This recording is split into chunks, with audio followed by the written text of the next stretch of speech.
Hello বন্ধুরা, এই ভিডিওতে আমরা ইরকন ইন্টারন্যাশনাল লিমিটেডের কোয়ার্টারলি রেজাল্ট নিয়ে আলোচনা করব।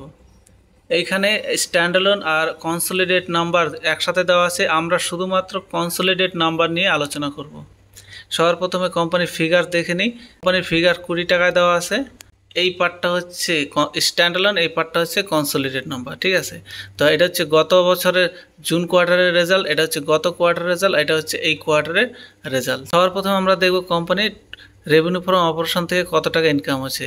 তো গত বছর কোম্পানির রেভিনিউ ছিল 2763 কোটি টাকা, আর গত কোয়ার্টারে ছিল 3787 কোটি টাকা, আর এই কোয়ার্টারে কোম্পানির রেভিনিউ ছিল 2287 কোটি টাকা। অর্থাৎ ইয়ার অন ইয়ার কোম্পানির রেভিনিউতে ডাউন দেখা গেছে এবং কোয়ার্টার অন কোয়ার্টারও কোম্পানিতে একটা বড় ডাউনফল দেখা যাচ্ছে। ইয়ার অন ইয়ার যদি দেখি আমরা কোম্পানিতে প্রায় 17% একটা ডাউনফল দেখা দিয়েছে রেভিনিউতে। কোম্পানির এক্সপেন্স দিকে অর্থাৎ খরচা কত করেছে কোম্পানি। গত বছর কোম্পানির খরচা ছিল 2560 কোটি টাকা, গত কোয়ার্টারের খরচা ছিল 3524 কোটি টাকা এবং এই কোয়ার্টারে কোম্পানি খরচা করেছে 2112 কোটি টাকা। অর্থাৎ খরচা মোটামুটি ঠিকঠাকই আছে।